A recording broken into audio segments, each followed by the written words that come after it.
Miss Samantha Niezema. This is Lab 3, where we will be exploring the black hole. So let's get into it. Okay. So introduction. What are we doing during this lab? So we're going to be determining the mass of a black hole. And we're going to be able to do this by analyzing a star's motion.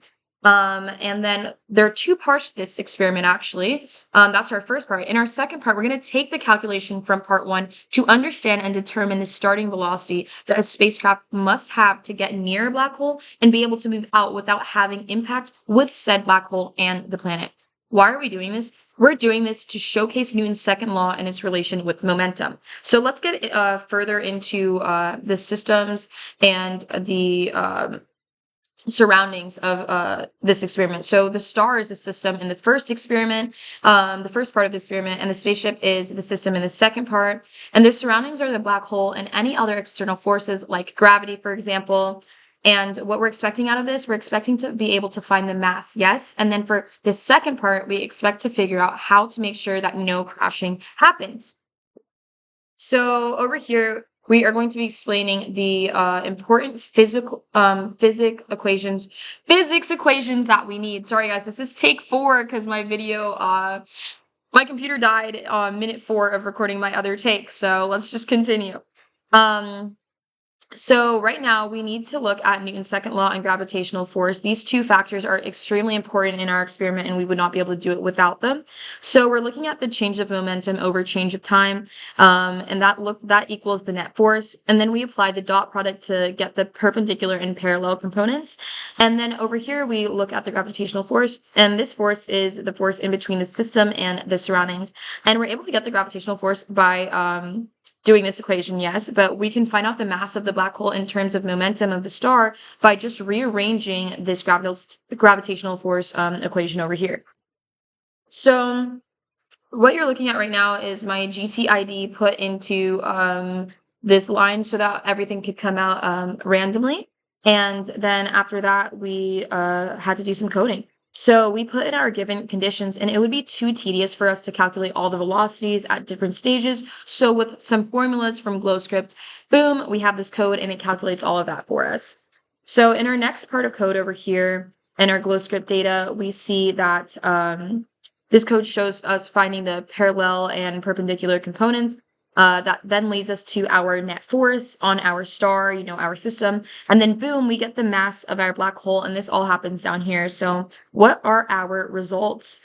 So what we're looking at over here is how our orbit is circular. So there are different forces of gravity acting on every part of the star.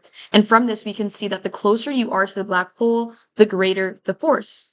So now we want to look to part 2 to finish up this experiment. So part 2 is all about figuring out the initial velocity of the spaceship so it does not crash into the planet or the black hole, and this is all dependent on the mass that we calculated in part 1. So to crash or not to crash, that is for my Shakespeare fans out there. I don't know if, I don't know many Shakespeare fans of this day and age, but hey, shout out Shakespeare, I guess. So right now we have the mass from the black hole that was calculated, the mass from the black hole that was BH.m. It was around 1.432 E34.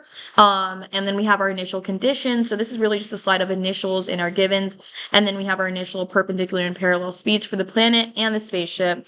And in our next part over here, through some guessing, trial and error, trying again and again, we will find an answer to our given question. So we're just analyzing what net forces are acting on what and how they affect everything.